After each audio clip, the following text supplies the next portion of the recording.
I need. Little premature there. Hi, Sam Tolbert, Sound of Joy Music Services, and welcome to another impromptu, unplanned live stream. But as I said in the description, I came across a video clip while on my Instagram, and I had to share it and do a workshop with it because of the last viewer request I presented, I believe, was from a viewer who wanted I Need Thee in the key of A major. And that's a very difficult song to time without a live singer because you're at the mercy of how they're singing it. So when I came across this a cappella clip on Instagram, I said, I have to bring this in and give another live feel look at the chords I shared in A. Just when you go down to G, all you're doing is changing the pitch. The same chords are applicable, if that's the correct word. So I want to thank those who will be seeing the replay, those who will be coming in. I do ask that you like the video and give us that thumbs up for the like and become a subscriber so that you won't miss whenever I do an impromptu live. I've been working on trying to schedule them, but I keep myself too busy sometimes. So the song I Need Thee, oh I Need Thee, every hour I need thee, oh bless me now, my Savior, I come to thee.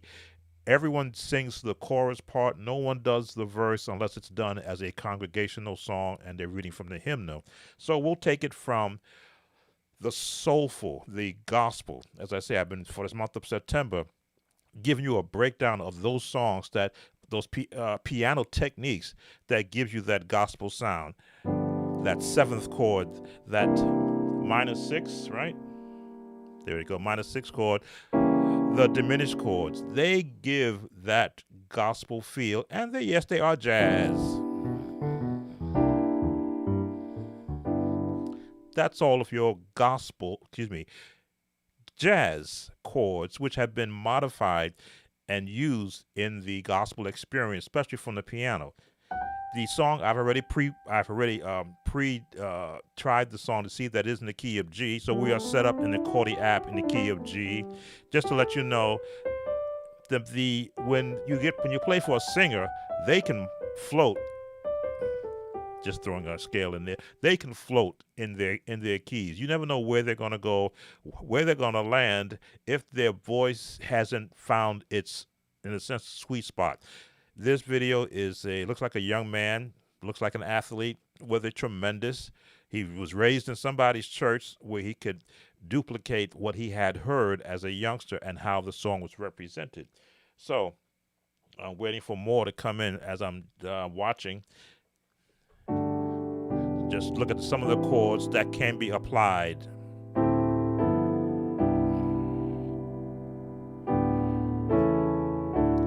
I give you the 1, the 4, the 6, and the 5. Put that diminishing there to the 6, to the 2 major with a 7th, a 5 with a 7th, that's the 7th with a 5. 1, 2, 3, 4, 5, 6, and the 7th chord. There we go. Your whole tone, which is going to be your turn to go to the 4, different version of the 4. A walk up with a diminish, which is the gospel turn or the jazz turn.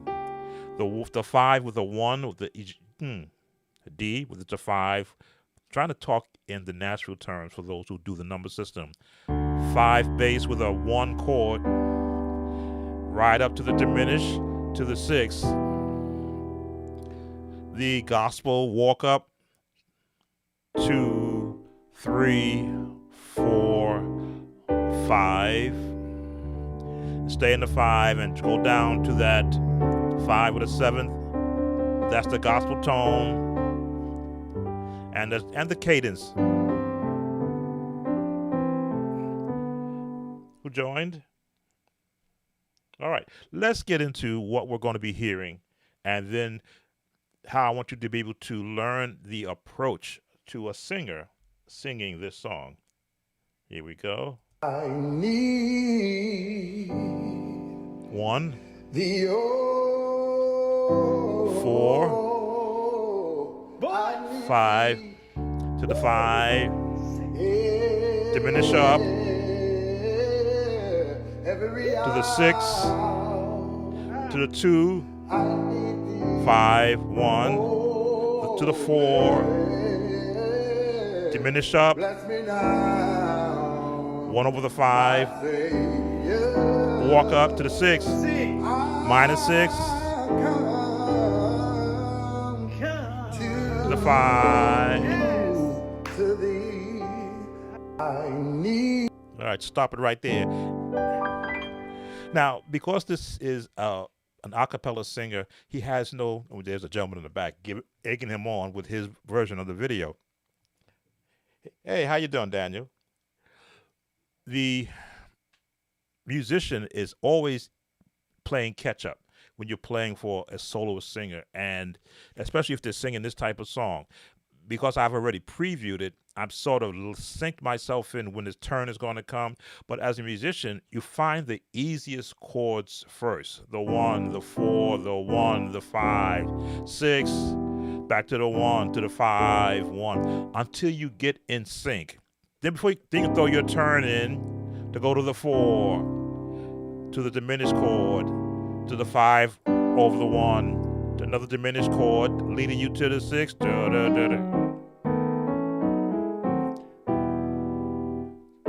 The minus 6 with the what? Plus sharp 5 with a minus 6. There it is. Now, always doing melody, because the melody helps me to gauge which chords I want to choose.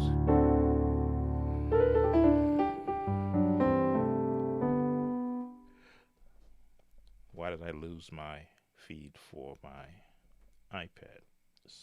There we go. I don't want to miss anyone. So these chords are generic. It's when you go around from the turn, and I actually I cut this video because he changed some of the words in the second part of it, and I wanted to have a longer take so that you can see how you would add to your basic generic chords. So again, the 1 chord, the 4 chord, the 6 chord, the 5 chord with a 7th on it.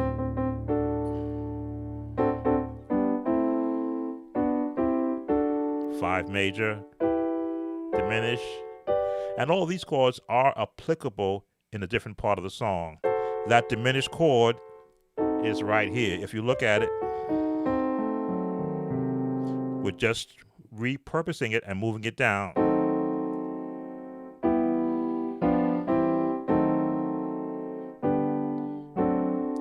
All in the Nashville chord system. So let's go over it again. Okay. I see I wasn't watching something. What's going on here? Look at them. Listen to myself talk. That diminished chord. There we go. I had my iPad in the wrong position. Now we're good. Okay. So let's go back over it again. For those who are watching, you're welcome to come and give you any comments or questions you may have, a different way to approach it. Those who are watching simultaneously on my Facebook page, this is my Facebook page time to have a live stream. The last 2 live streams I had with you guys and gals over there. So let's go back over it again. And I may squeeze in an organ version of this because same chords, just a different way to approach it. So let's go again.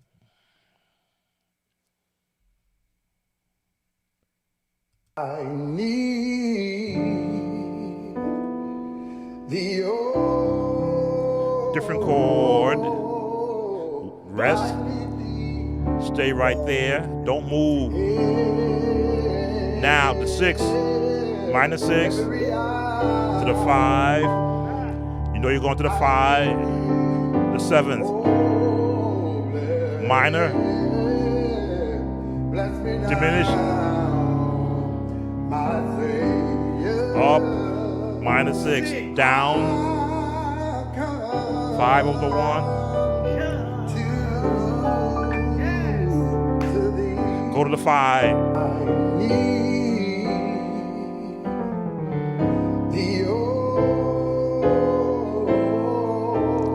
More chords. I need thee.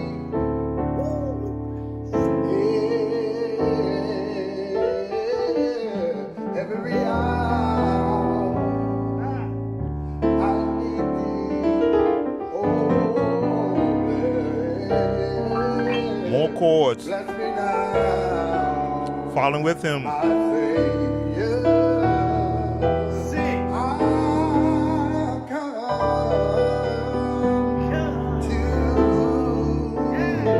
to thee. I need thee. Oh, Staying right there. Staying right there and go down. Up. 6. Drop down to the 5. To the 2. 5. Drop down. Boom, boom. Minor 6. bless me now, my Savior. I've come to thee. I need. So, who joined us? Hey, Micah, how you doing? So, as you see, it's actually looping. But each time that it's looping around, I'm hearing more chords that I can add. And they're pretty much the same chords with some inflections. You hear me throwing this in there.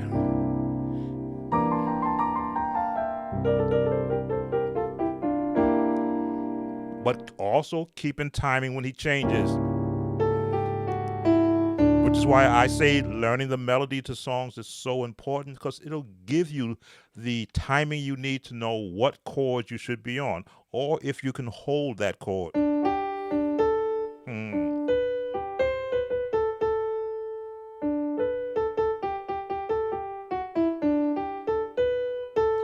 So he's in that range melody-wise, which means how many chords do you have?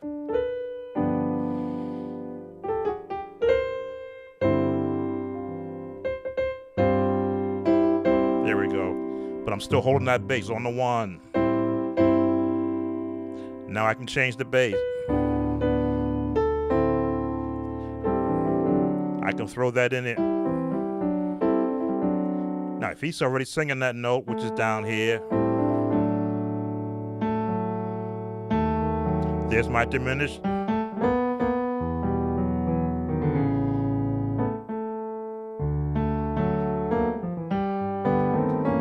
All those chords are available to me, but you have to know that they are just all part of the different scale notes that you can go to.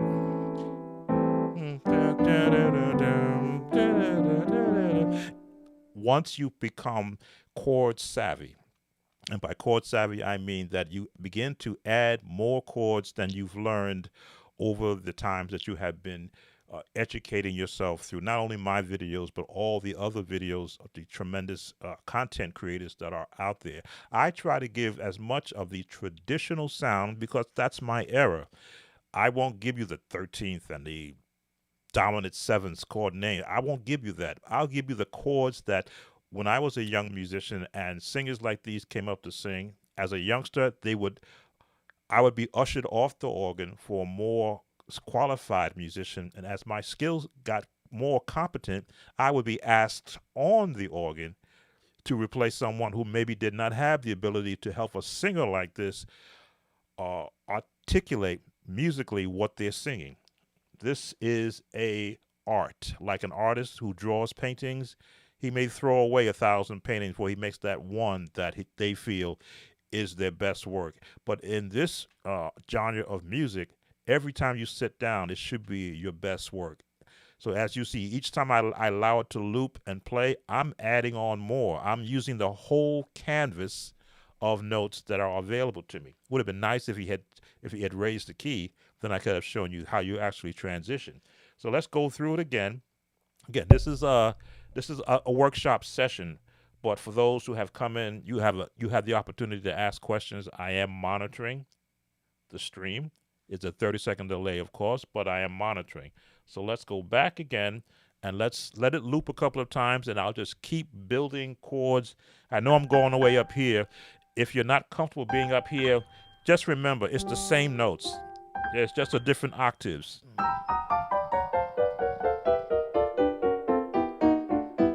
Same notes, just a higher tone. What that allows you to do is to have a lower note.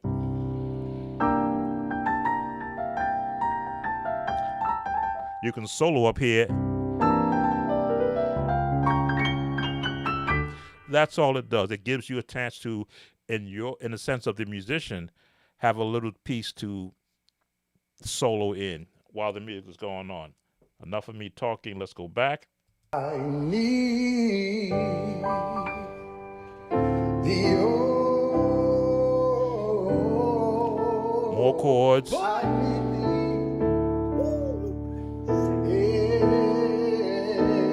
it is. Every hour I need thee. Oh, bless me now, my Savior. Sing. I'll come. Changing up the chords. To thee, I need thee. Oh, I need thee. I know where he's going, and I'm right there to the minor 6. Every hour I need thee. Oh, bless me now, my Savior. Sing. I'll come to. Now I'm trying to use CCM chords. CCM chords. The 1, the 4, to the 1, 5, to the 6,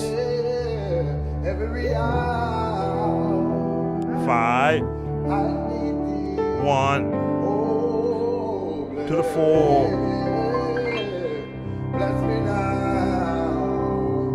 to the 1, to the 6,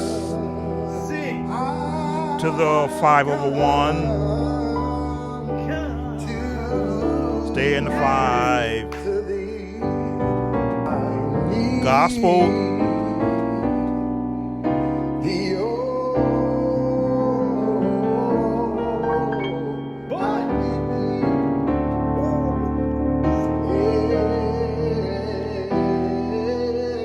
I'm rushing it.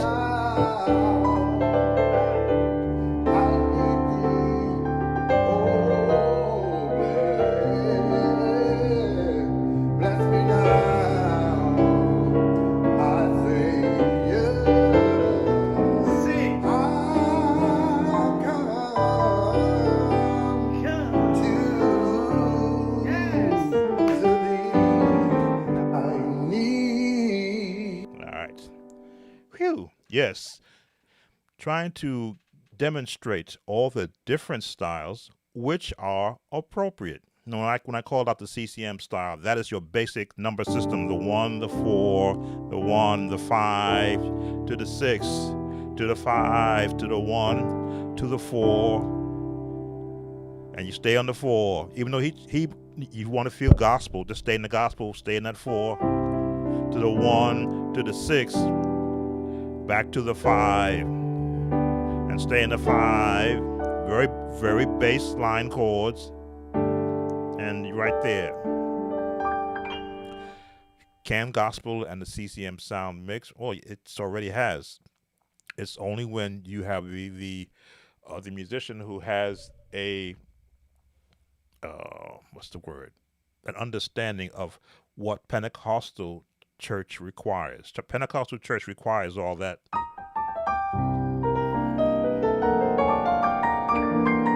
Pentecostal church requires that.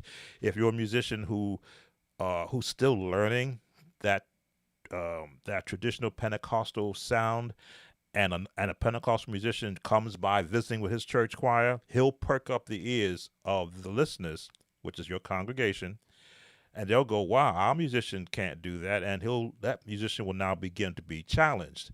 Wow. And people do it in a very underhanded way.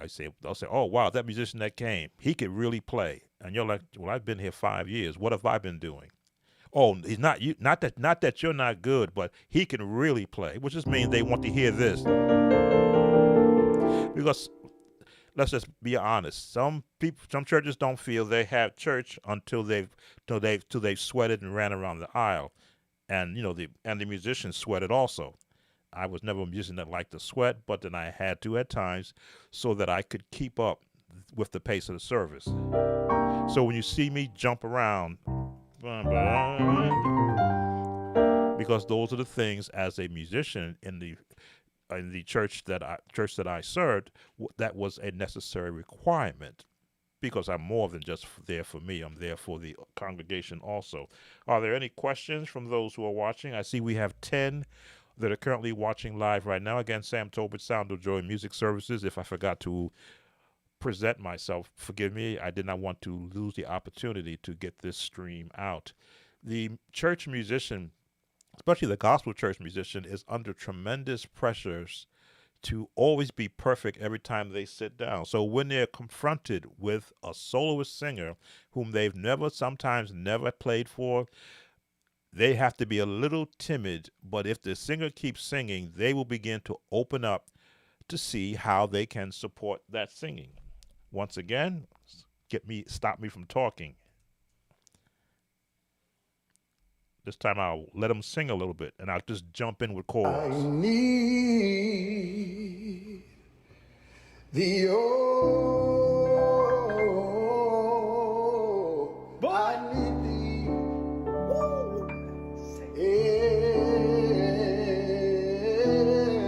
Every hour. I need thee. Oh, bless me now, my Savior. Sing.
I need.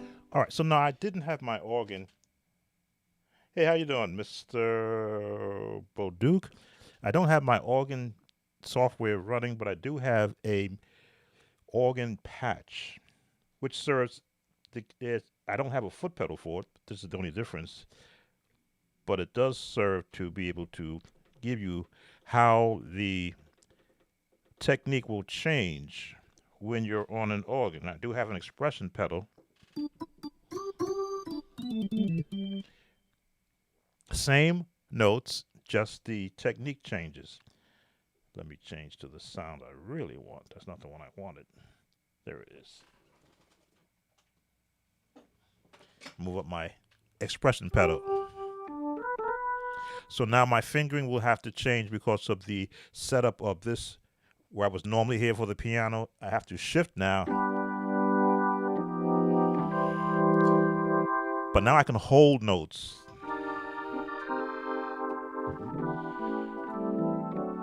Same notes, just now I can hold them.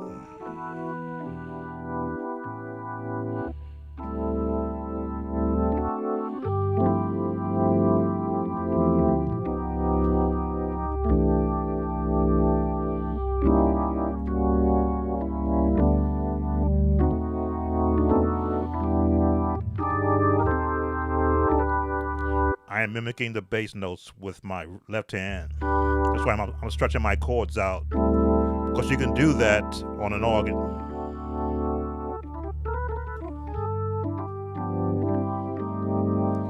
So let's go with our voice again, with now in an organ mode. I need the oh, I need thee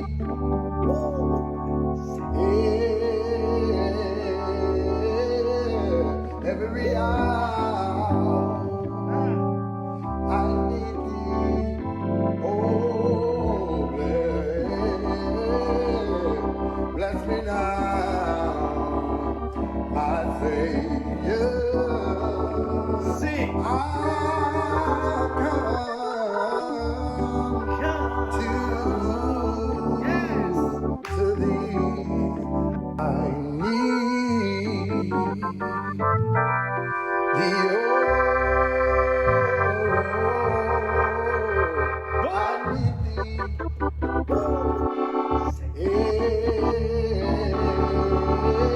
Six. Every hour. I need thee. Oh,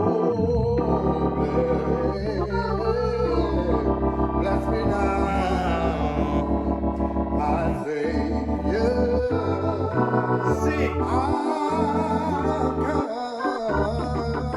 come to thee. I need.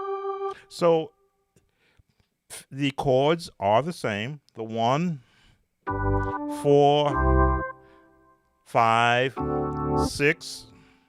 No, diminish to the 6. I can go to the 2 from here, back to the 5, to the 1 with a 7 on it.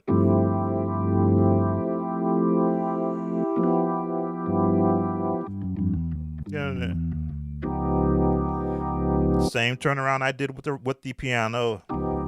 I can go to the major or to the minor 6. They both fit. One is I'll say one is traditional and one is the gospel or jazz.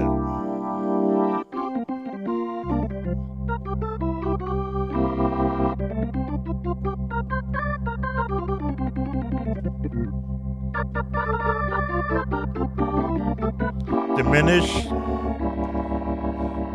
to the 5, walk it up to the 6.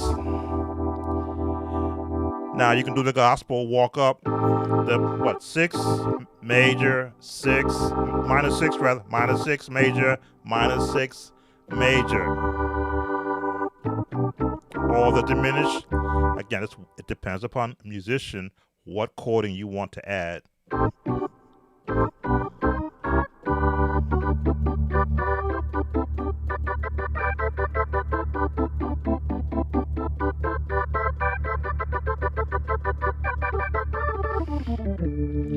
All the same notes, just you're playing in a different range.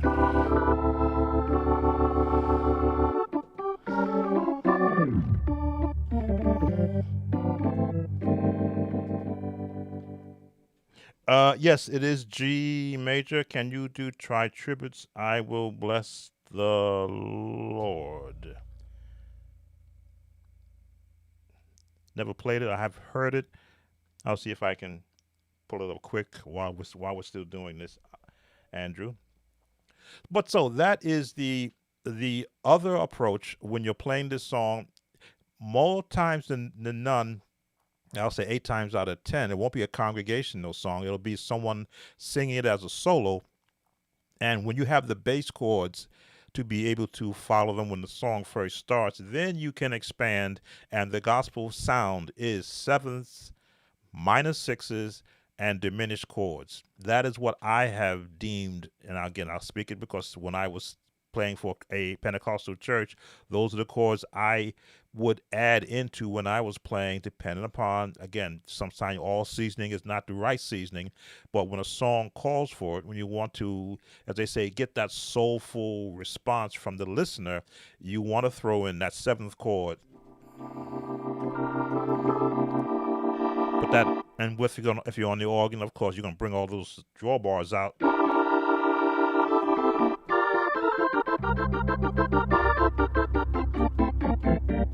To the diminished right after that.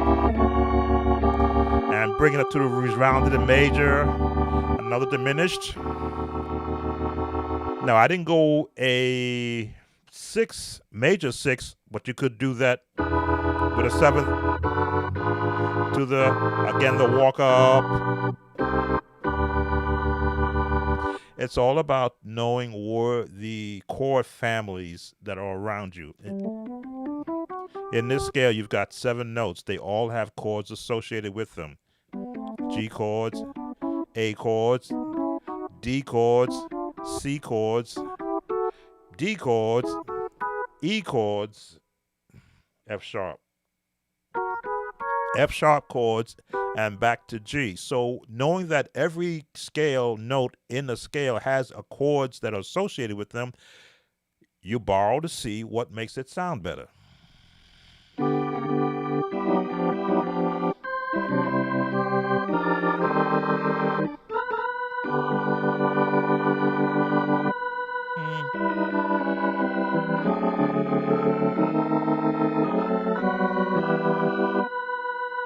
Two, 5.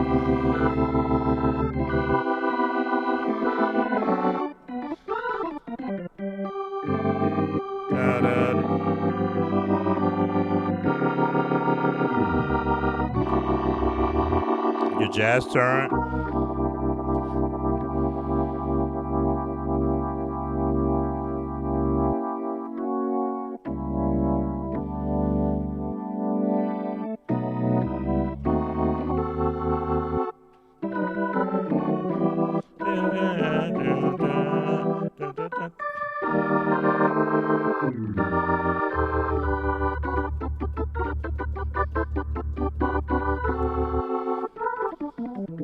So many chords that I can introduce that you can't do on a piano because you can't hold a note indefinitely and add more notes on the piano. You always got to restrike it to keep it tuning. So when I can go from here, I can hold that chord for as long as my hands are there and just move around.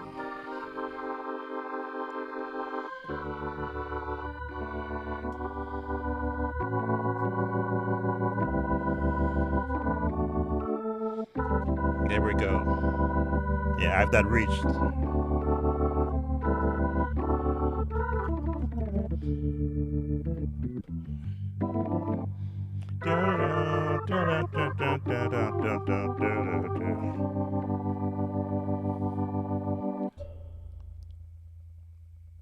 Hey, Mr. Duke, Mr. Bolduke, I appreciate that. I hope I have improved all the years that you have been following me. So, Are there any questions about this song? We're in the key of G. I got this clip off of Instagram. I was just scrolling through as I normally do because sometimes I do find some clips. In fact, I have another clip that I haven't introduced yet. It's a church choir singing a song a cappella. I'm trying to figure out how I want to introduce that. In fact, let me see if I can pull that in before we look at Tide Tributes. I will bless the Lord. But for those who are looking at um, the song we were just doing, I Need Thee, that is my workshop session on the piano and on the organ. Let me just change back to my piano because I want to preview another video that I haven't yet introduced. But since I have, you might say, a captive audience, let's pull that one in. Let me just change my properties here. I came across this on a Facebook feed and I says, wow, this is another good clip for musicians to be able to work on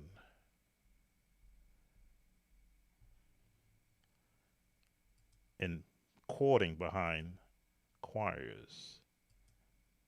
Here it is. Now, I don't know if I may get a whatever on this one, but let's see what happens. Okay.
It's a 4-minute clip. That's why I was kind of curious as to how. Hey, how you doing, 20L? As I say, it's a 4-minute clip, so I was trying to figure out how would I break it up because they really gives you an old feeling of the Baptist church style. Now, I always like to, because I did do 2 years of assignment as a musician in a Baptist church, and it wasn't hard to sink in. They're not as fast as the Pentecostal church, which means you got more space musically to be creative. But they give you that real 1, 2, 1, 2, stay in the pocket.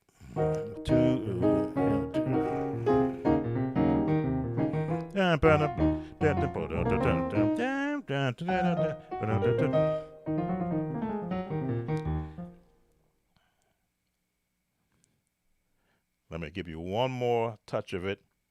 As I say, I haven't looked at how I'm going to introduce this one yet, but I guess I'm sort of introducing it now. But it's good for musicians to have as live a practice feel as possible, because to To start to learn this in your service, you're going to get crossed up and looked at strange if you're throwing in chords. You know, if I'm throwing in to this, that's not going to fit. You've got to find the pocket where the chords are. Number one, first the key, which is E flat, and then where's the pocket? They're in the major pocket. Well, what can you do in the one? If you're just going to do this, well, again, I'm doing the actual bounce because that's what I'm going to naturally go to. But if you're caught in just the number system, well, I'm going to be in the one. Okay, what do I do on the one? Well, on the one, you can do so much.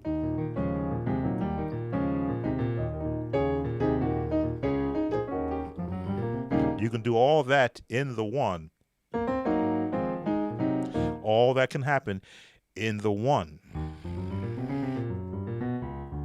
And the bass player can be doing what he's doing. But that's a little bit more. This, again, I like to be able to show you everything I have and not hide anything. Let's try it again.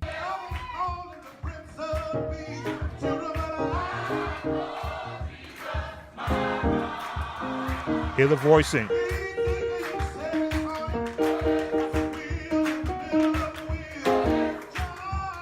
Where are the chords? Those are where the chords are.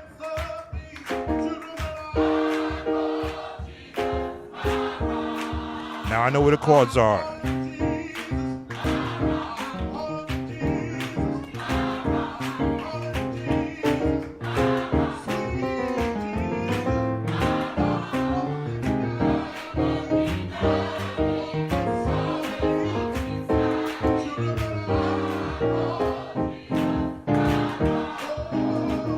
Bum, bum.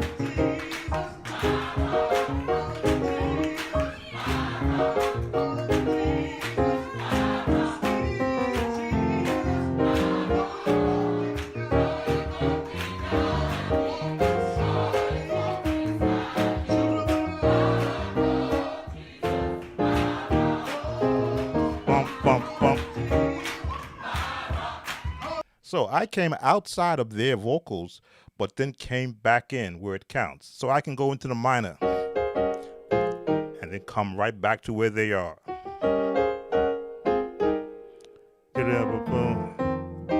Right where their chords are.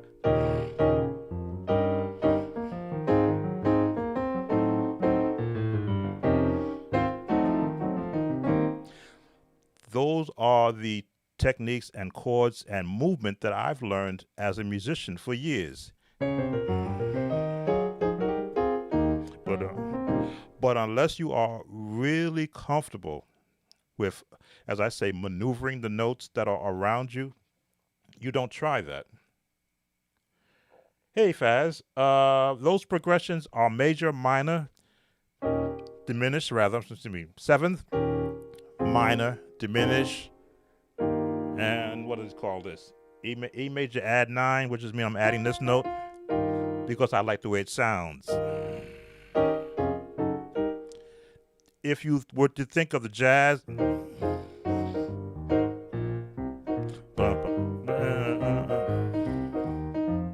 I'm just using jazz turns, sixes, minor sixes, diminishes, jazz tones. And in that, I'm throwing in, again, another minor 6, another 6, and a 7th, because of how it sounds and how I've heard these chords used in gospel songs my entire life. Every gospel song that I heard my father play as I was a youngster coming up, and then heard the albums as I began to really put on, you might say, I didn't have headphones back then, but get close to listen to what notes am I hearing that my father didn't play. My father may have played this chord when the chord may have been this chord. So once I began to sit in a jazz class in high school band and we played those chords, I began to hear, oh, not the, which is fine, but that chord sounds so much prettier, and then resolve it into and give it a 7th, minor, major, diminish, and then turn on the half tone. Remember the half tone chords? They are in everything you hear. and then end on that seventh. 1, 2, 3, 4, 5. Make it a E flat seventh, right? Those are the chords that make up the gospel sound, because the musicians who began to introduce them played them basic.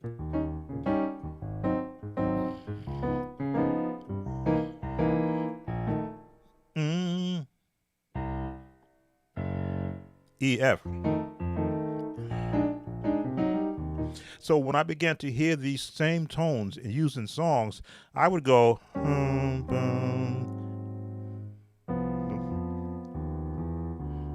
E flat. There, the D flat.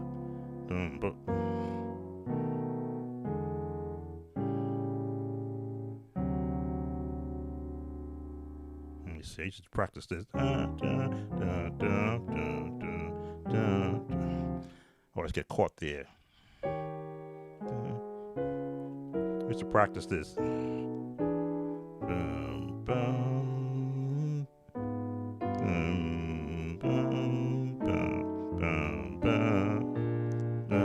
There it is. You always had to wind up back where you started from. But just to hear what those tones sound like, you may not use all of them in a song, but when, as most musicians do, they will sprinkle in those chords. And I says, well, gee, if they can do that, boom, boom, boom, boom.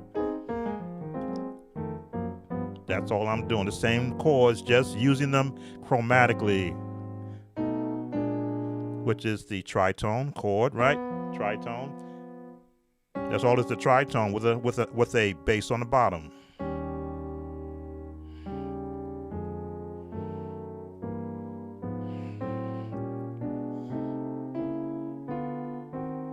Just making my hands comfortable playing it and my ears comfortable hearing it.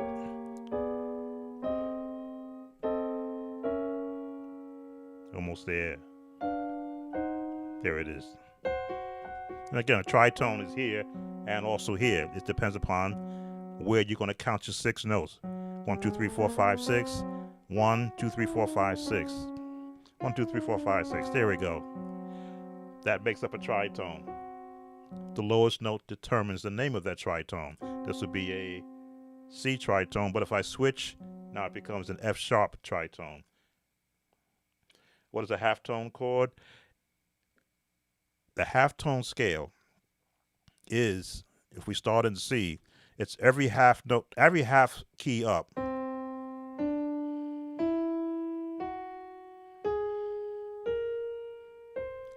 That is a scale called the halftone scale. When you chord it out, you're going to chord the tones within that scale, and you will hear this chord in just about every song out there. It's used to lead you from one part of a song to the next. So if you go do this in halftones, and these notes are found in every song. There we go. I did the whole range. Out of those 1, 2, 3, 4, 5, 6, out of those 6 scale notes, each of those chords can be found in any song. If I was using this one, I can go to A flat.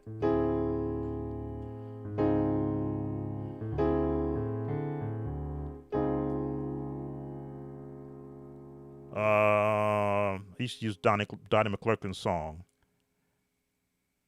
Let me see.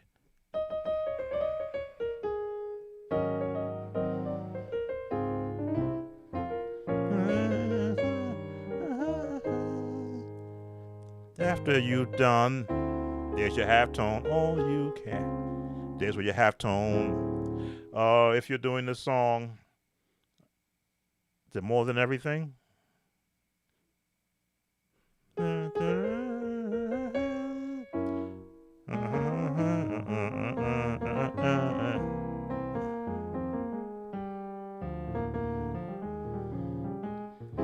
There's the chord. There's your halftone right there. I love you, Jesus.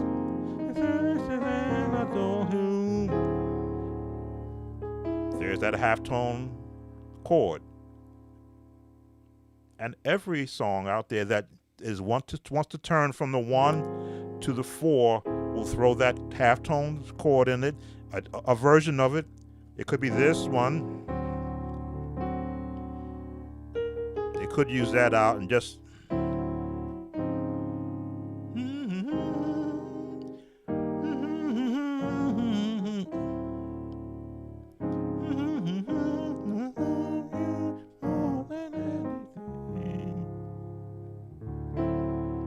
So don't let somebody fool you that they've come up with a new chord. They're just going to the books and reharmonizing a chord that has been in existence since they began writing songs. For a full halftone chord, you add a third in between. Again, it depends upon which direction you want to go into. If you're going to go with just this, then it would be what? 1, 2, 1, 2, 3, 1, 2, 3. Yeah, okay, we're doing thirds. It's almost like following the rule of the major scale. That's the major scale. Well, the halftone scale, you have to use halftone notes. You can't use any notes that's not a halftone to get that sound there. So it has to be a halftone, which means it's got to follow that scale. There it is. Always. Now, again, gospel doesn't like the rules unless it fits what they're doing. They'll go outside of it. Well, jazz will throw that in there to give you that off-the-wall sound. Let me see. And it has to be within, to be a halftone. Like, I've never done halftone outside of this, because if I went to go try to change this and go an octave up for a halftone, it's going to be one of the notes that's in the scale already. If I went here, then if I follow this,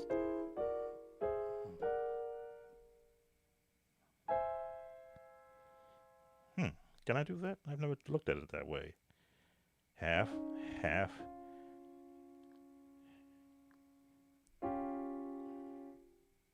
Okay. I'm looking at it. Can I do a halftone octave up? If I went up.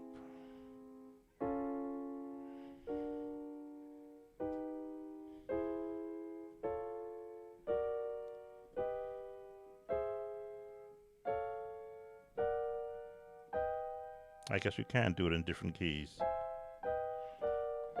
If you're looking at it from a chromatic point of view.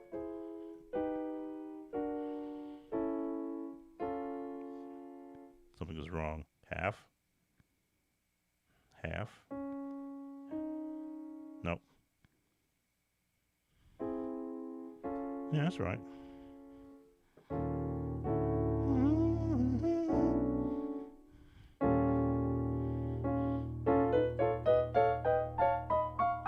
Same notes, because I'm starting a different spot. I'm starting in a different spot.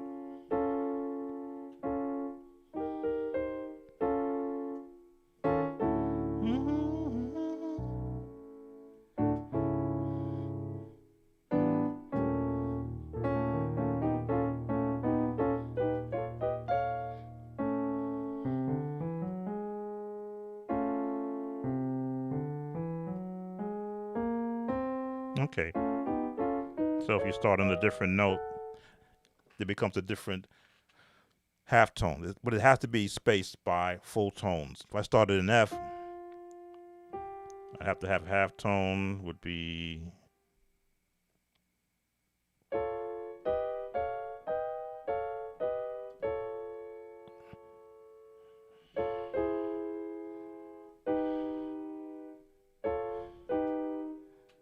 halftone. Anyway, so much to know about music, and I'm still learning. Like the harvest is ripe when they say, but the labors are few. That happens to be going. That's when we go.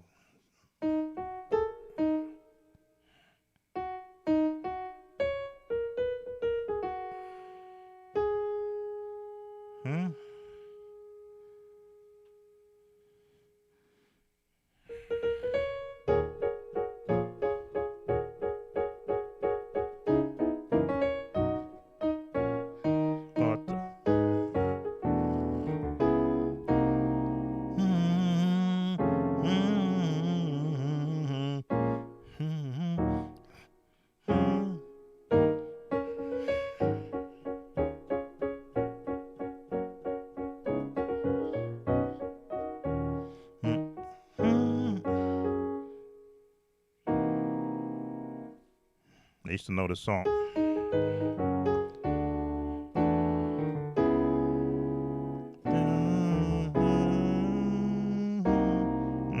Nope. But the laborers are few is that chord. But the laborers are few. And resolve, hear the voice of the Lord say, who come.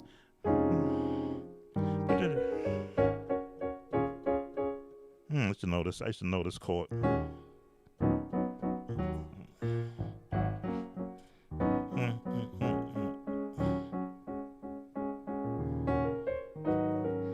Wow, I have not played For the Harvest is Ripe in probably 20 years.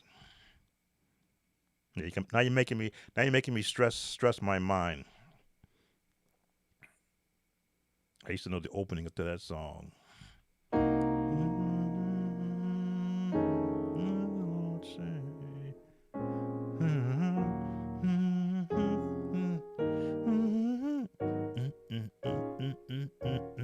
No, wrong bass.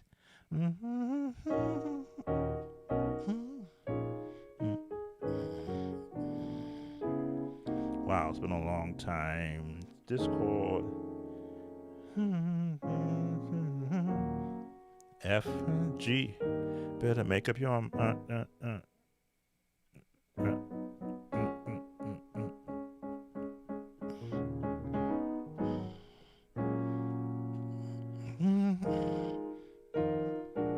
Okay, there's my turn or my half tone. Did I make up your mind?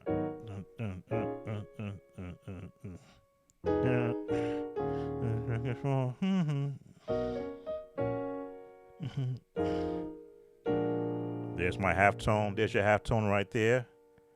1, 2, 1, 2, 1, 2.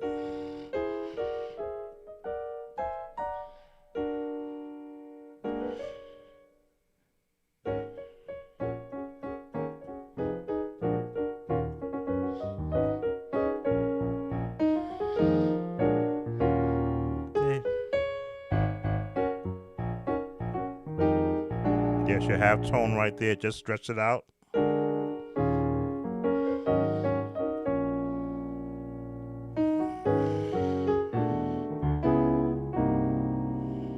Wow. Long time.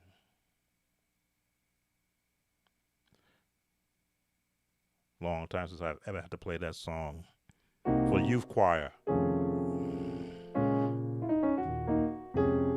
Better make up your mind.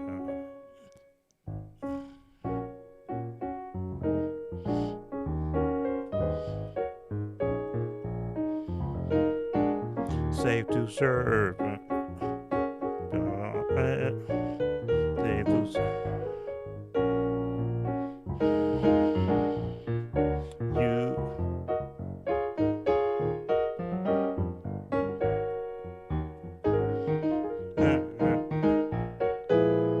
That's the chord I would use. Yeah, my.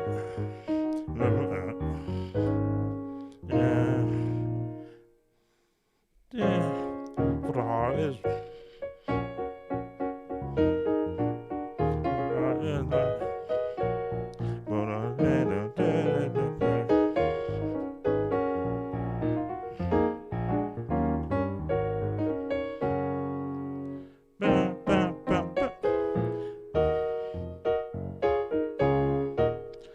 Yeah, I would make sure that I actually worked that song.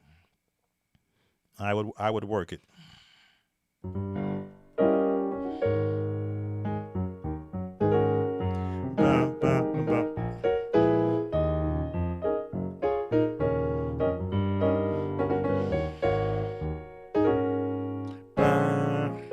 For the heart.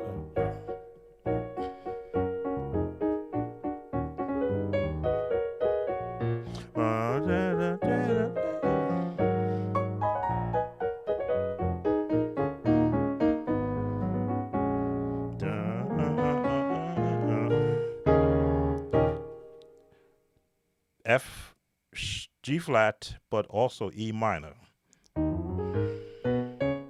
you know the E minor scale, it's the F major scale, E minor, F major scale.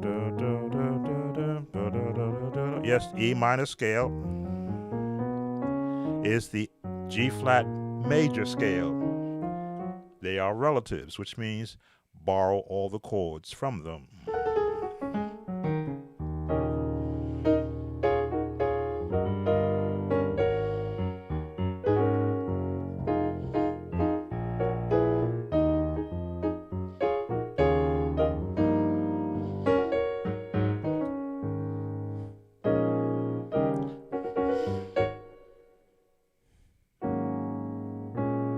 Now I got the chord.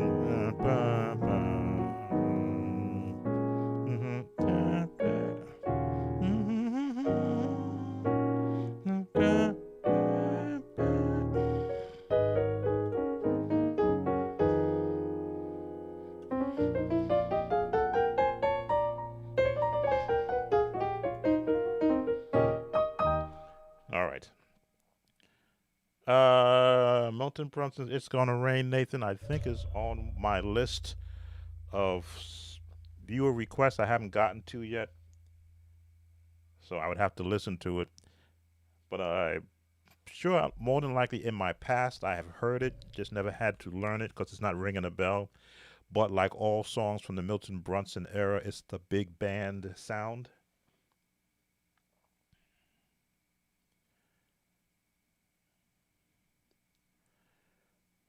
Oh, this was I believe it was a choir in Florida, Saved to Serve.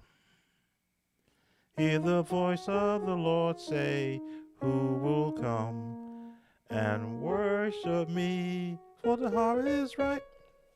I'm not a singer, but that's the one part. Hear the voice of the Lord say, who will come and worship me? For the heart is right. But you had to get those chords right.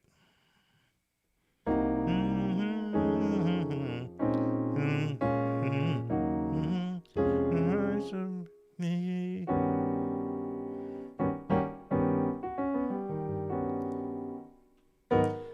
That's the era when gospel music made that turn towards that urban turn, where they really left the major minor, the minor six and the diminished terms, and started embracing all of the fat jazz chords.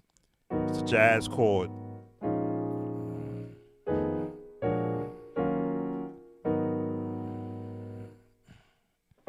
There it is.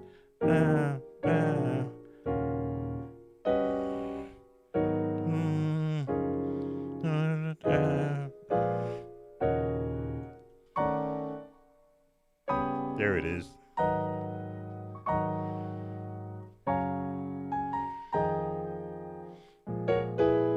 And this change, a lot of musicians could not catch because they didn't hear the notes. All of this is F to E over a B flat to that minor. They didn't hear that chord, that F.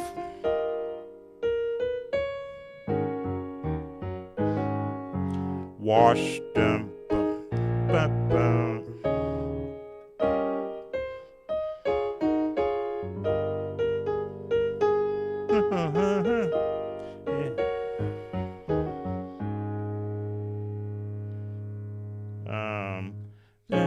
And resolve, for the harvest is ripe. That chord. Forced.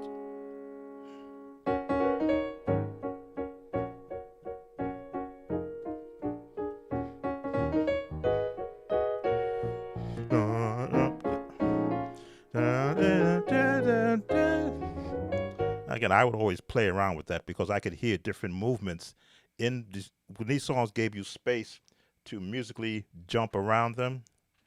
Because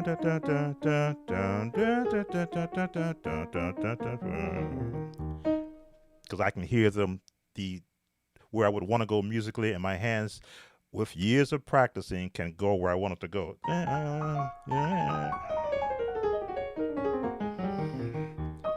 So yes, when we learned the song that was in E flat or G flat F sharp, for those who like the F sharp term, I loved it because now I can pull out all of those sounds. Dun, dun.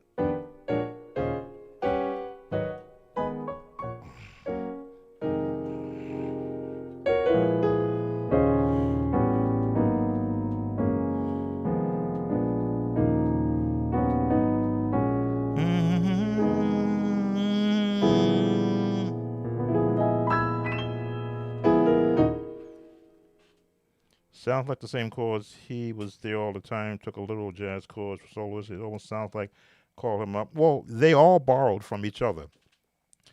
I think everybody borrowed off of Keith Pringles, and they began to write their song.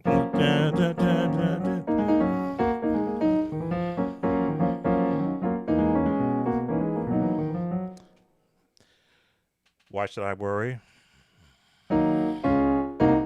Same chords, same chords, same chords, same chord. Mm, every comma kept. Every commas kept. I did this the last time. Every commas kept. Yeah, I always mess that chord. Every commas. Every promise.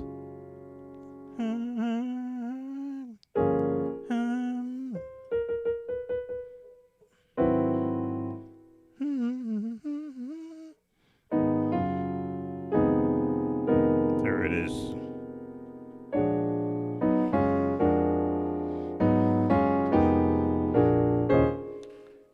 Yeah, they all borrowed. They all borrowed because whatever was the popular chords of that day, they would infuse it in a different song, different approach. So when you learned one song, especially the Milton Brunson songs and the Mississippi Mass Choir songs, Milton Brunson, Chicago Mass, I meant their songs sort of they had the same singers. I put it like that, and probably the same musicians, so their songs sounded so much alike.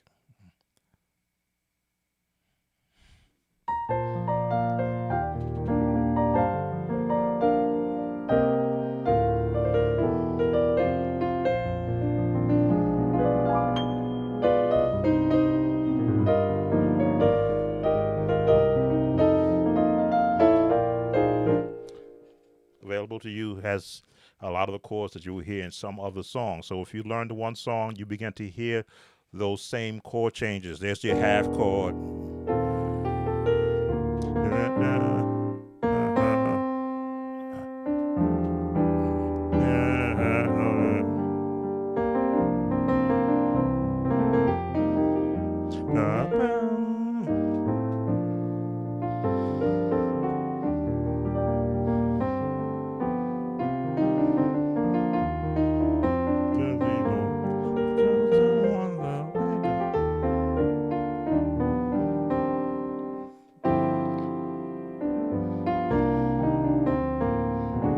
There's your change, your half tone, and I am available to you.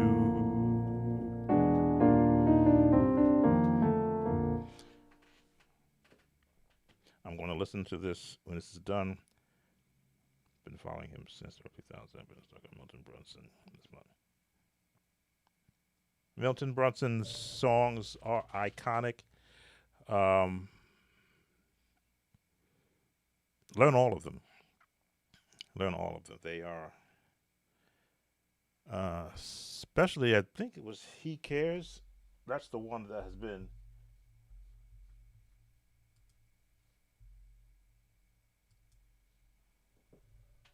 I'm just pulling up. I believe it was Milton Brunson.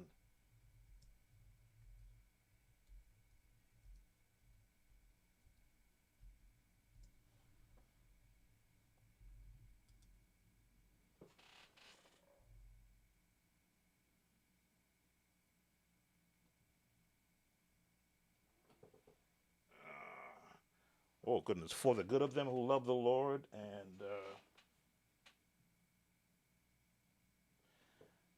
I tried him and I know him.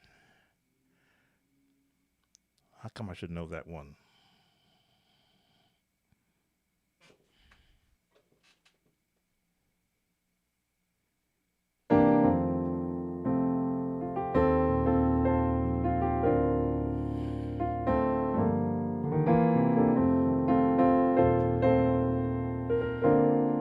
Wrong. There will never be a friend as dear to us.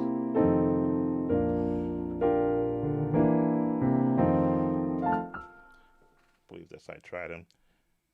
Oh yeah, he cares.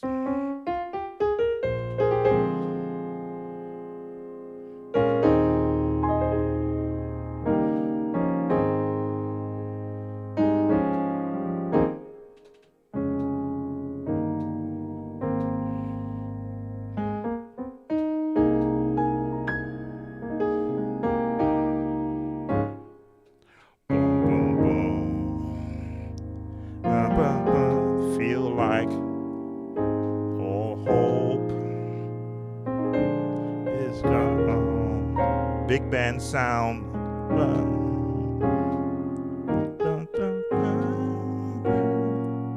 God cares for you.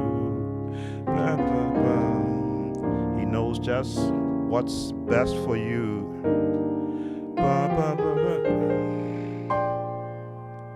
He cares.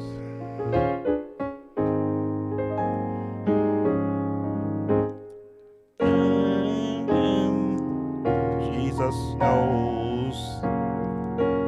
So, if you're wondering where I get a lot of my big band chords from, Milton Brunson, Chicago, Mass, Mississippi, Mass, Keith Pringle, um, Walter Hawkins, of course, Andre Crouch. That's where all my big fat chords come from because I learned those songs so I could sound like the album. And because I could sound like any of those albums, I could borrow those same chords in your more non-traditional songs, especially hymns.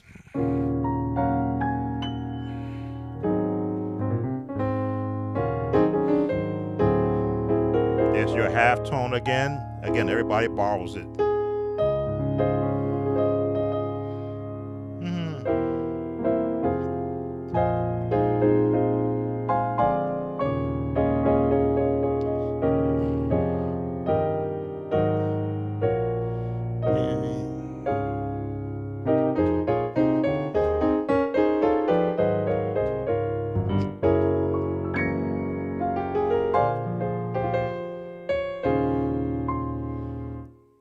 No.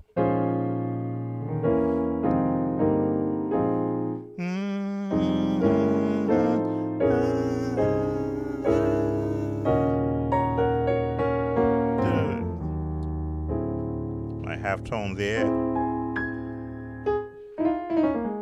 Okay, there was a question about a song that came up.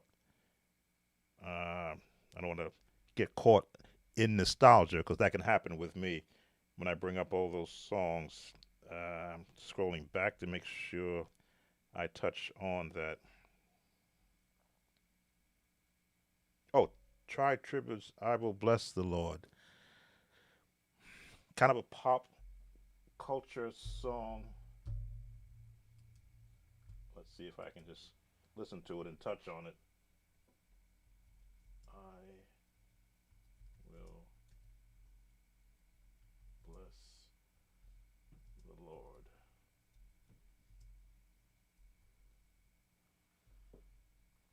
Put you on mute a second so I can listen to it.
Yeah, that's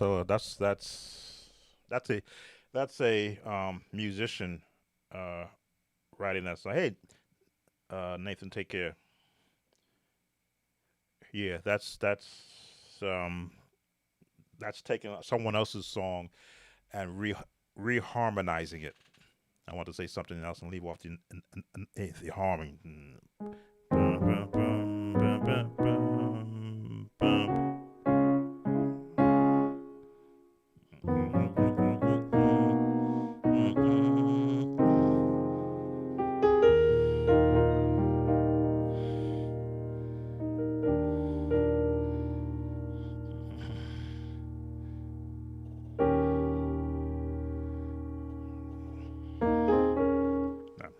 Yeah, I'd have to. That's one that I would take my time in doing a breakdown because he has so much music going in the background. I would probably just concentrate more on what the choir is doing, just give you the bass chords because there's so much happening in that song. It's more of an entertaining concert type song, not one I would think you'd want to use on Sunday morning before the speaker. I'll put it like that. Yeah, it's an E flat, but again, there's so much happening in the song. It's like putting unnecessary seasoning in a song that already is good from its own merits. Maybe change it, or modulate it a couple of times, or change three or four chords. Not just make an old song brand new by adding your era of music to it. I was expecting something else, and I'm listening to it. I'm going, oh, okay. The minute they went down, I said, oh, here we go. Here we go. A musician's take on how the song should sound for, sometimes these songwriters don't write the song. Someone else adds the music to them and they just join in. That's what it sounds like. I'll look at it again. When it's a song that I got to take time and understand musically, what have they done to the song, especially when I'm familiar with the original version, I tend to, yeah, Andre Crouch's original version, which was excellent in its way. You could always do something different to augment it. But when you want to just flat out change the whole, just it's okay. It's all music, not a problem there. Well, I've kept you, though, all of you who've been watching me, a captive audience for long enough, I think. I did give you that run through of the I Need Thee clip, which I found on Instagram, and I introduced it as how many chords you can put around a solo singer, showing you the number system chords, the bass chords, and then all the jazz, or I should say gospelized chords, the minor sixes, diminish, was it minor sixes, diminish, and the seventh chords that help to give it that gospel feel. And then as a musician, as the song is repeated, how you can begin to embellish your own interpretation of the song. And that's the hardest part to do live because the singer may look at you and say, "What are you?" With his or her eyes, "What are you doing? I don't need all of that. Let me sing." So you'll see me throw a lot of that in there because dipsy doodling in the music. But if a singer was singing, I would never do that.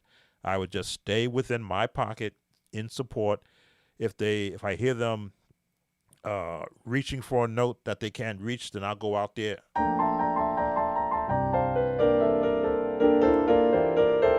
and give them a place to land.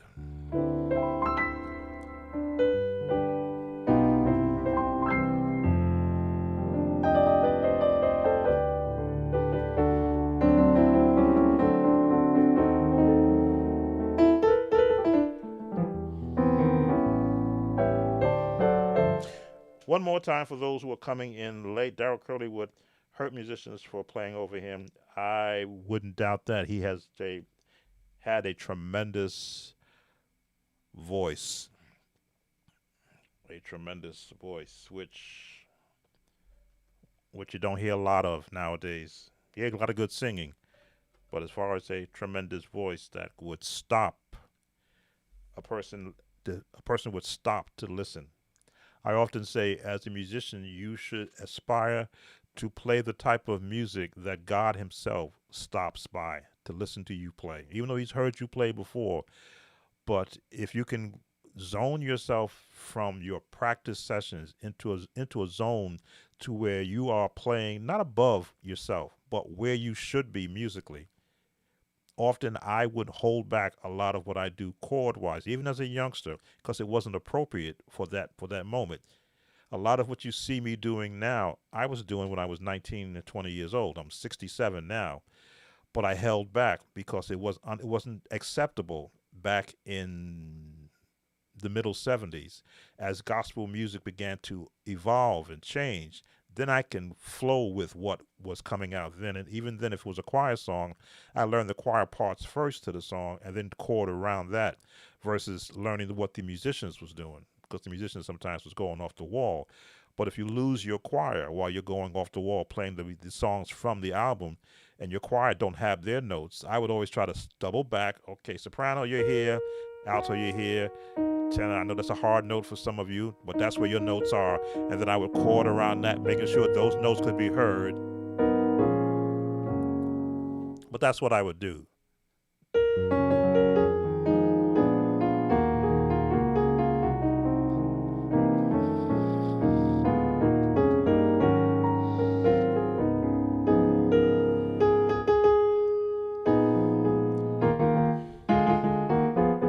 I made sure I was in the pocket of the singers, and then I had my time.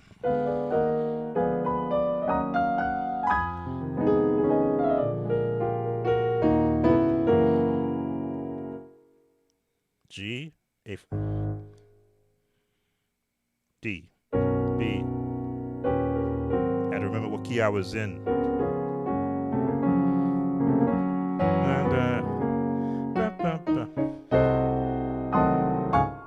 Then I can do the musical things.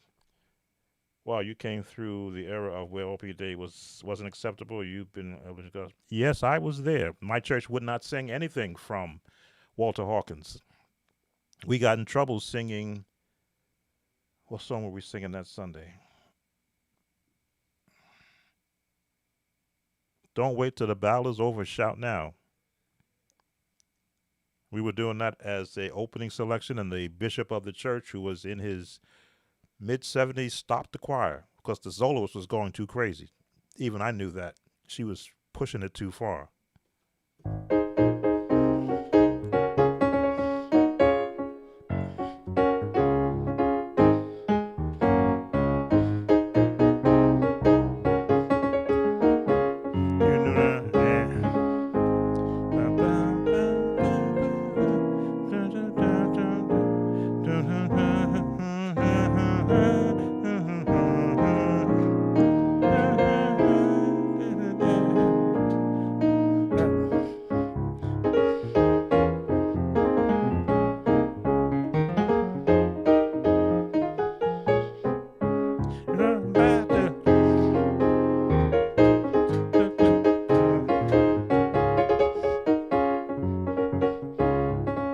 Oh yeah, we got stopped right in the middle of the song because the soloist got into herself. Hallelujah.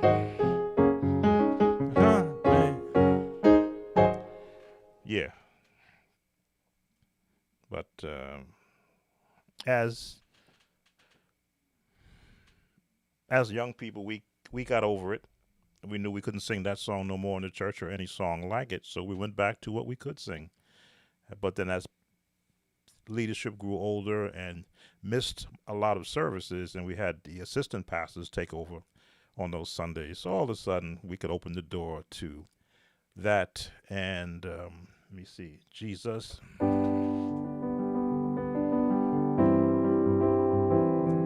love you.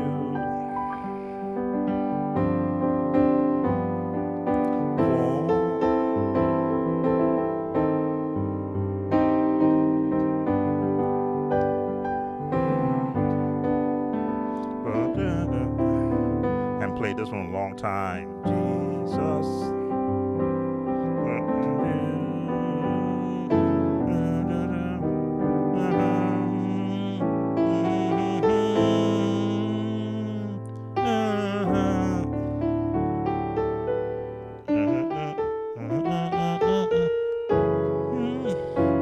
again, my full chords came from these songs. And resolve.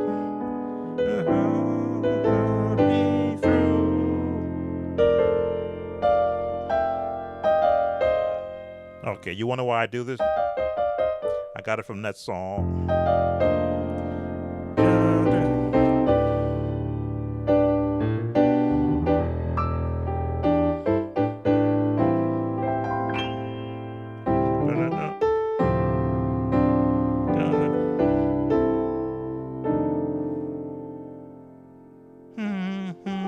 There it is.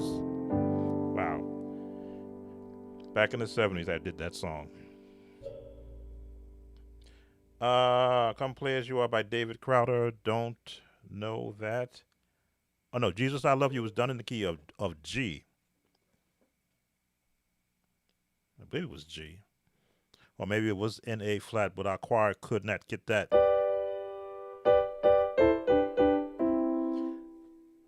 So we played it in G, because probably if it was in A flat, the choir that I played for as a youngster could not sing that high note. They would struggle, so what they did on a lot of songs, raise it down half a step, sometimes a full step. Yes, it is. And that would happen during the rehearsal. I would have learned the song in one key and be asked to lower it from the piano during the rehearsal. So, of course, I had to know my scale notes so that I could play the correct chords so that it sounds like the album, but in a different key. Let me acknowledge those who came in so I can thank you. Micah, Andrew, Mr. Bolduc, 20L, Fazo Dude, please, I'm not, forgive me if I'm mispronouncing your name. 20, I think I can thank you. Nathan, who else? I believe that's all who have responded. There are some that are watching. Prince on the keys. Hey, everyone. Hey, sorry I missed you. Jonathan. No, not Jonathan. Jay Hoterin. Thank you for coming in. Wilson. Play Come As You Are by David Crowder. Okay, that was that request. I said I did not know that song, but let me listen to it. I put you on mute so YouTube doesn't pick it up because they've been coming after me lately. Be right.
All right, number system.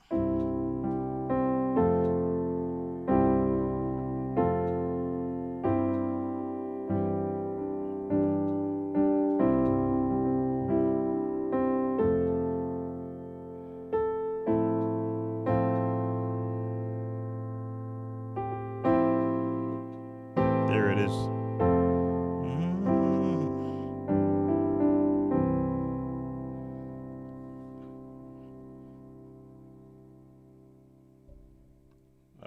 So Wilson, yes, just in listening to the song, it's laden, built upon the number system, the four, the one, the five, 4, 6, the 4, 5.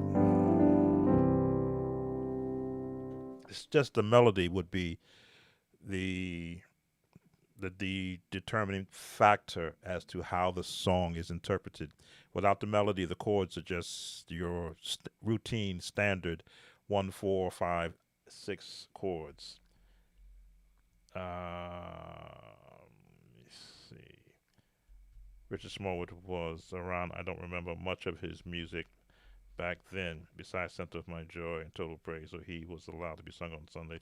Oh, that's because you didn't have a youth choir.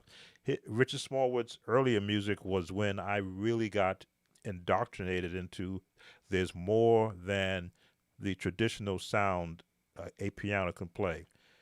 One of those songs he did was, there's a lot of them. Glorify the Lord.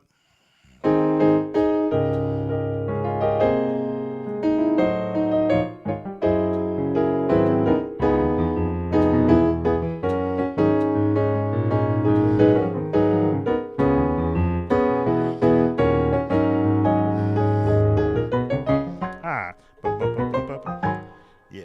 I'm sure I will get a copyright on that one because I play it. It sounds. I do it just like the album. Bum, bum, bum, bum, bum, bum.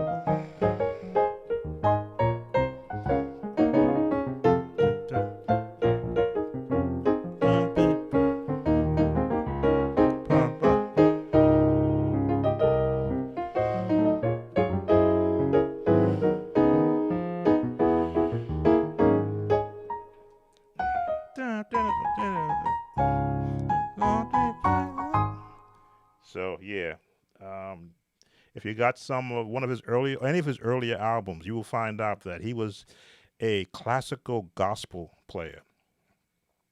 If you did not understand the classical feel of um, how classical music is patterned out with major, minors, and diminished, then you would lose yourself on a lot of his earlier music because that's all he did. And I believe I heard him in a I'm not sure where the recording was, where he was talking about how when he was in school he was not allowed to play gospel music.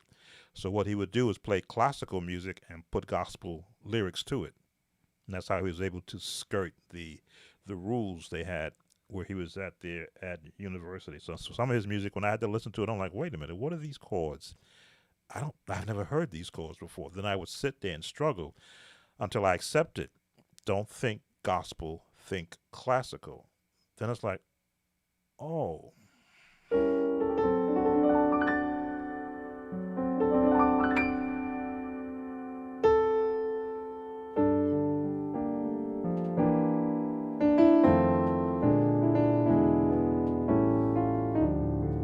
Mm-hmm.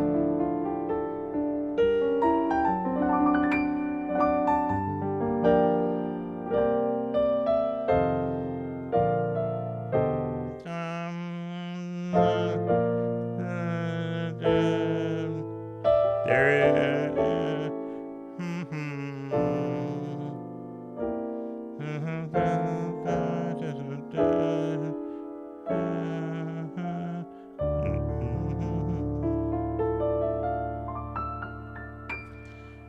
So once I accepted that it's a classical musician playing gospel, go with the classical feel and don't try to make it gospel. Then all of a sudden, all those chords opened up to me.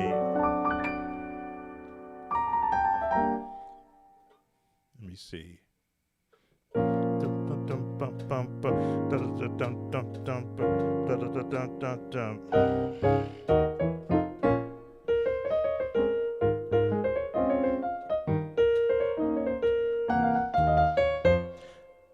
Dum, bum, bum, bum, bum, bum, bum, bum. There it is. Dun,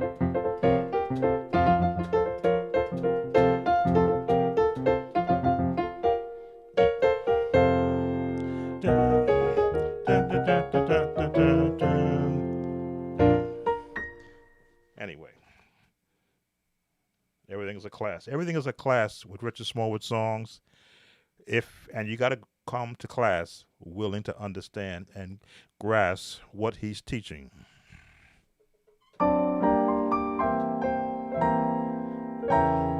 There's the change. Diminished into a 7.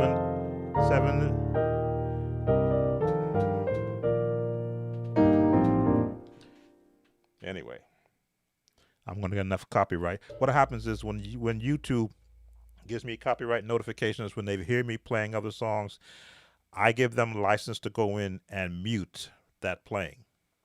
So if you ever go through any of my videos and you hear nothing happening from a music standpoint, because YouTube has given me a copyright notification and they give me the option, take the video down or mute those sections that they have or that the algorithm has found to be copyrightable. So when you do hear mutes in any of my live videos, especially the live ones, I'm pretty good on the ones I pre-record, but on the live ones, I give them permission to go in because it takes too long for them to cut that section out of the video. But they says you can just mute it so that it is not heard. Because in the YouTube world, there are sanctions against some countries, which means they are not allowed to hear certain songs. And I don't know what those countries are, but the algorithm does, and that's when I get flagged.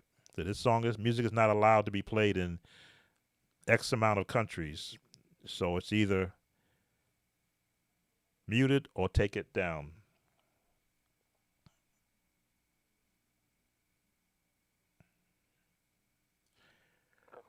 Well, Nathan, a lot of Richard Smallwood music, a lot of musicians could not play.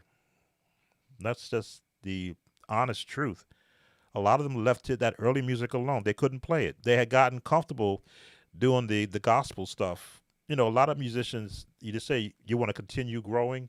Well, you can't grow unless you're being fed different. If you're always eating the same thing musically, then that's as far as you're going to go. You may be an expert playing what you learned, but in order to grow, you have to grow past where your comfort level is. And I always wanted to be challenged. Now, some of this other music that they're doing now, which goes completely off the rails, that's not one musician playing. Back in my day, I was the only musician playing, so I could not emulate the touch and the techniques of dozens of musicians, I shouldn't say dozens, a handful of musicians playing all their parts. I couldn't emulate that, so I would struggle. I would be struggling trying to learn these newest songs. Even some of the requests I get when it's a song that I've never heard of, and I can honestly tell this song was written by a musician because look at all this off-the-wall music. This is just in the opening intro. I'm like, what is the choir doing? Oh, they got a part along with the music. Back in his day, his music was tailored to a particular sound, but he had the voices that could hit those notes. And if your choir was not technical in their singing, in other words, can't sing high and true, then the key got lowered. And if it got lowered, now you're really giving the musician, who back then did not have a transpose button, a challenge. Not only couldn't they play the original music, if he had to lower it by half a step, he was totally lost. I wasn't, because I understood the practice and the theory of scales. And once you learn a song in one key, lower everything down by half a scale and let your muscles find the fingering for that scale. If I wanted to do, "Oh Lord, how excellent is thy name," in the key of, let me see, it's an F. If I wanted to put it down into E, let me see.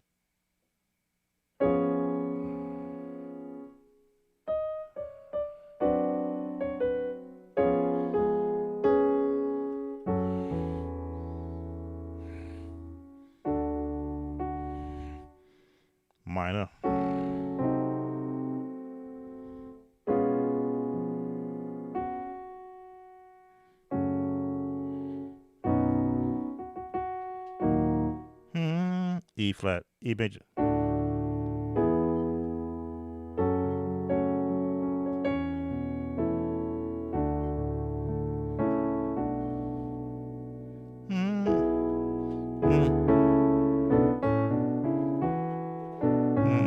Scale.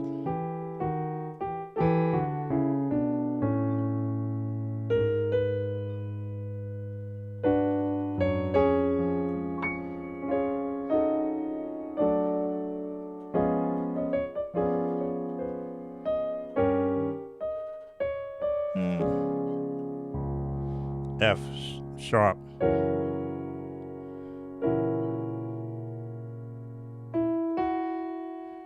B.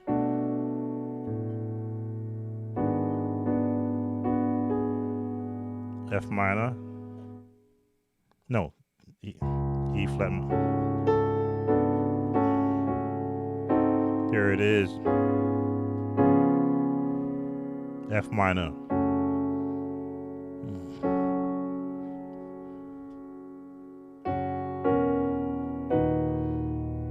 E major.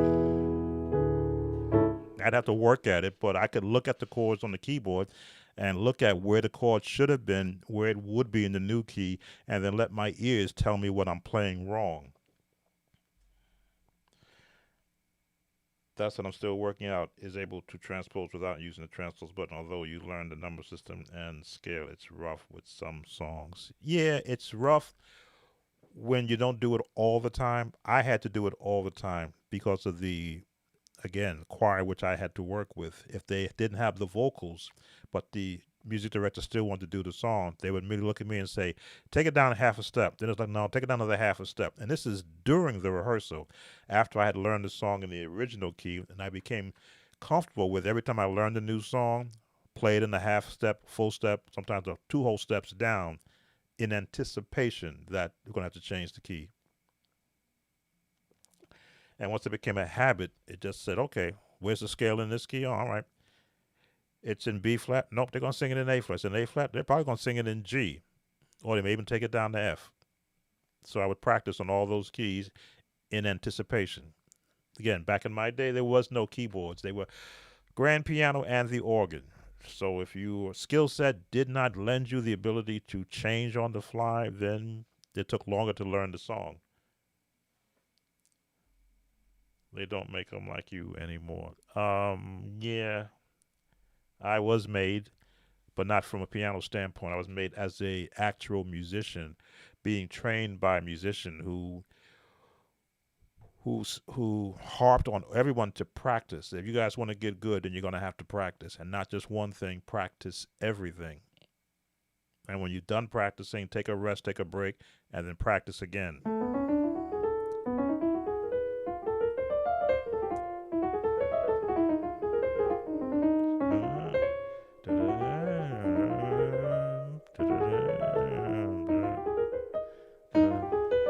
Let's get this right.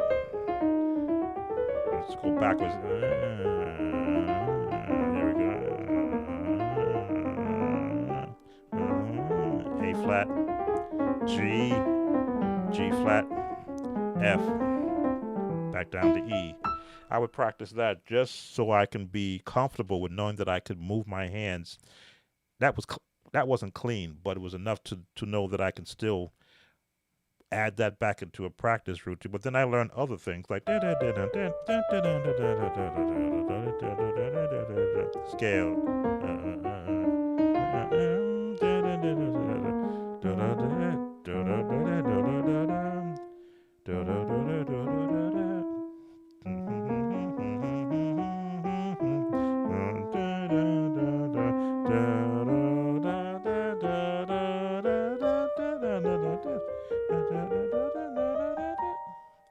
Beat.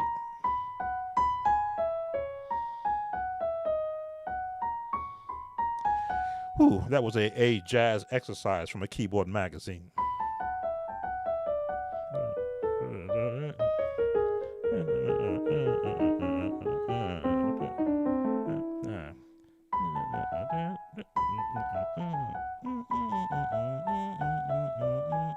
I used to know this, Bob.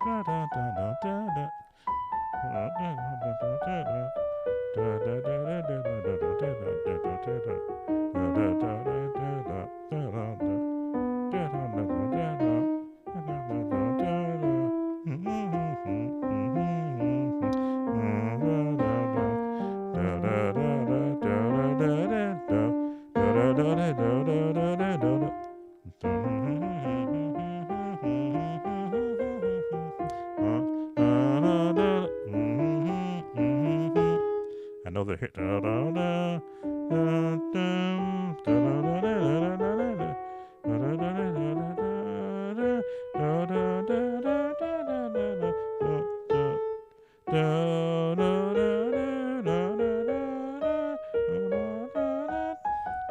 Wow, I haven't practiced that in years. But those are the other things, as I say, going outside of myself. Those are jazz practices help designed to build your ear and to build your finger strength. You'll never you see that used in a song, but it made my hands to be able to, if I wanted to do a quick run, no matter what key I was in, I could use that practice and muscle memory to be able to run and do without even thinking about it. My until then, my only jazz run was the Popeye song.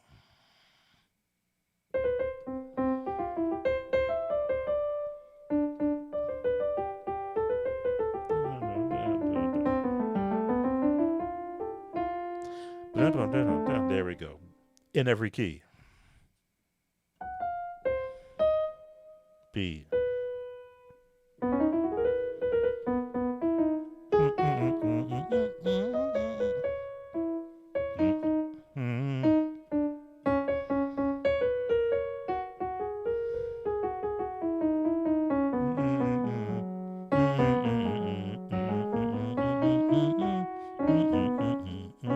Yeah. Anyway, I was going to get ready to leave. You here and play and John Fuller were my instructors. Talking early 2000, I was a director, so I could hear the choir part. Yeah, those. I was just looking at God's Gospel site. I wondered if they still existed, and I saw all the MIDI songs that I had there, and those were my early MIDIs that were purposely put there to help musicians hear the chords in particular songs.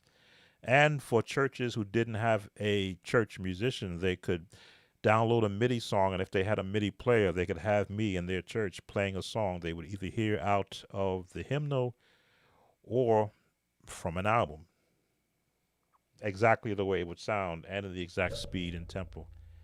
But those were the beginning days of the internet, where there was just a few of us. Now there are dozens or even more of that. Other content creators who are creating lessons to help musicians. I try to stay in my lane, so I won't, you know, not a problem, Nathan. I try to stay in my lane so that I don't collide with the other musicians, because I'll go to their pages on YouTube and learn the songs that they're teaching, and I go, oh, I didn't hear that chord in the song, and I'll go, and again, it's all about. Even at 67, I'm not there musically. I'm still practicing.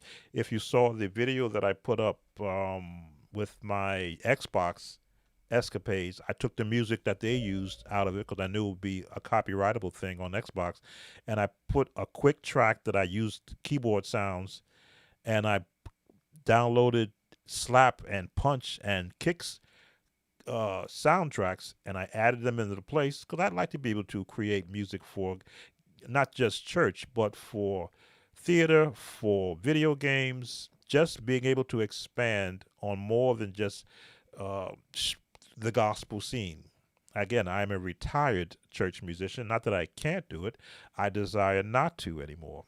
No sense me coming in and taking the job away from three musicians because I can play bass on my keyboard, click on the drum track and do the music, and those guys would be out of a job. So I'm not looking to do that. I've put in 46 years of my time doing that as a full-time church musician. So I'm enjoying the retirement place I'm in right now. and doing what I'm doing right now, something that I envisioned back in the 70s, that I would get to this point where I can actually have a camera overhead and showing the notes that are being played on a keyboard to help musicians get to where it took me probably 10 to 15 years longer than it should have, should a musician had felt it a need to answer my questions when I would ask them as a youngster. So that's why you have me here, because of how I was treated as a young musician amongst quote unquote the established musicians who would stop playing when I would come near the organ or the piano, or would, or if they were on the organ, start closing the organ down because they did not want me to see what drawbar settings they were using. That's the era in which I came up in. So as I learned all these songs on the off the albums, I can now sound like the album where they were just playing. I played well enough to be able to sound like what the album would sound like.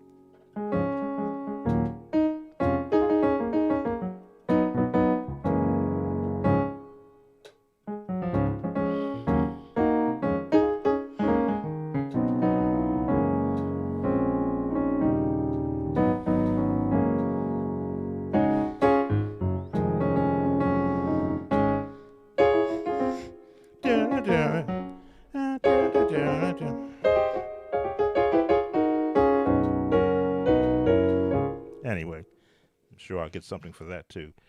Thank you all for watching. Thank you all for coming in and spending some more time with me. As you can see, I'm still working on scene changes. Looks like I'm too bright. I've got a new camera coming in. As I say, your views help me because I am monetized. So every time you view, every time you share, every time you do a comment or a like, it helps the advertisers advertise on my streams, and it helps me to go out and upgrade my equipment. So I've got a new camera coming in. That's this is the second camera I have in this spot right now. The first camera was too dark. This camera is too bright, but its replacement is on the way. So you will see these, at least from my standpoint, look a lot better. I did have a green screen behind me, but the image was so horrible that I went to my black background, but it's just too bright. This is all part of it. I don't mind if you watch what I go through. I got to do this to trick the camera's white balance into giving me a more colorful look. I don't know what is it bouncing off of, because it won't keep me in color. But the camera that I have coming in should have a better iris for white balancing, because I don't look like that. Well, this is the camera that I fight like this. Every time I'm doing a video, I got to do this to sort of get this camera or any camera there to color balance on me. I've got lights that are bright enough to give me the good coverage, but it's the camera. And as they say, the Bible says in Ecclesiastes, money answereth all things. So I've got another camera coming in thanks to your views and the support. There are some of you who do send me super thanks and super chats and who support me on my Patreon page. So I do appreciate that. Can I do a lesson on Twinkie clock drawbar settings? Personally, I don't know the Twinkie clock drawbar settings other than what I have seen from when I did have a critique session in a AIM session. I believe she uses the white drawbars, not the ones on the edge. And I don't have my Hammond organ video up. Let me see if I can just launch that. Because like most organists, she's not just sitting on one setting. She's changing this settings while she's playing based upon what sound she wants to hear. This may look a little bit out of place because I changed this scene for this. All right, we're going to have to reposition this out of the way.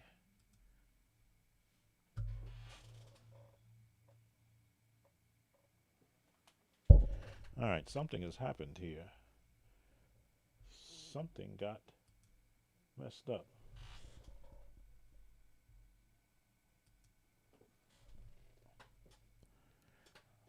I got a software. So let me just reposition this. But from what I did see of Twinkie Clark's setting, this is kind of where she operates. So what you see right there, not the ones on the right, but the ones on the left. Let me get that out of the way. That is kind of where she sits.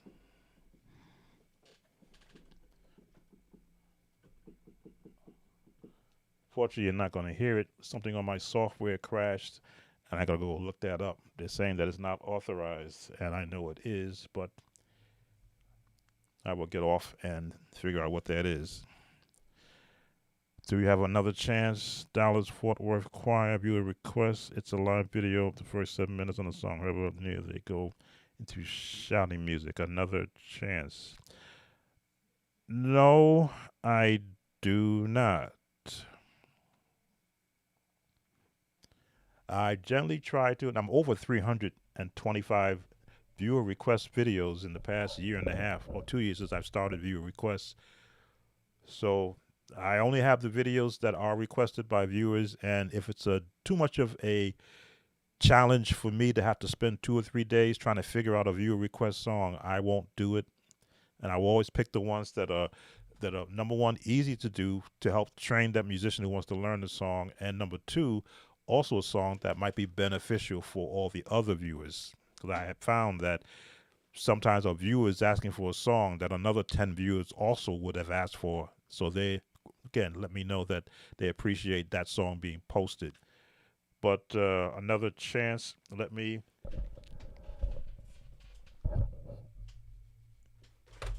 give me a second to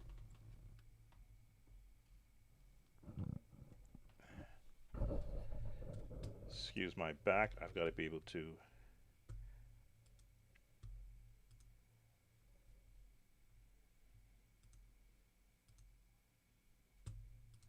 There we go. Camera 2. I'll copy down your request and post it on the link of those who are looking for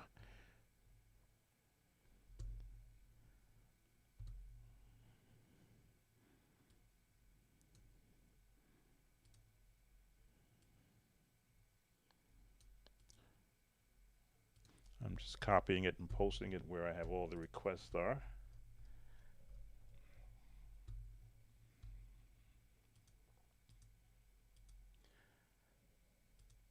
Okay, I have it posted. You're on the list.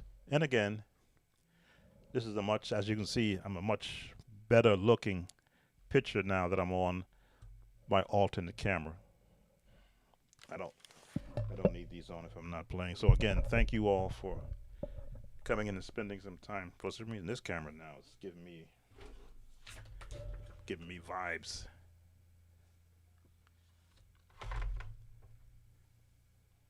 It may be all the lighting I have that's over here.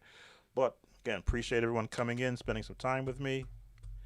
And as always, like the video, subscribe if you're not a subscriber, leave a comment. Let me see. On this one, easy for you, I'm sure. It's all music, and it's just a matter of what approach you want to use with it. Appreciate everybody coming in. We'll make sure I didn't miss anyone. Yes, I think I've got everyone. We have currently 10 viewers watching. I want to thank everyone that has been keeping up with what we do here.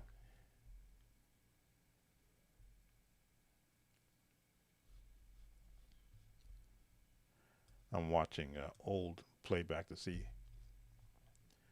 what's going on there.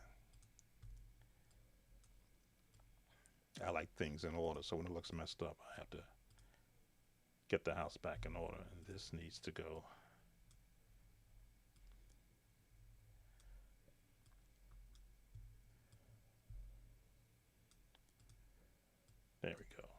looks a lot better. Let's bring that out there. Bring you right here.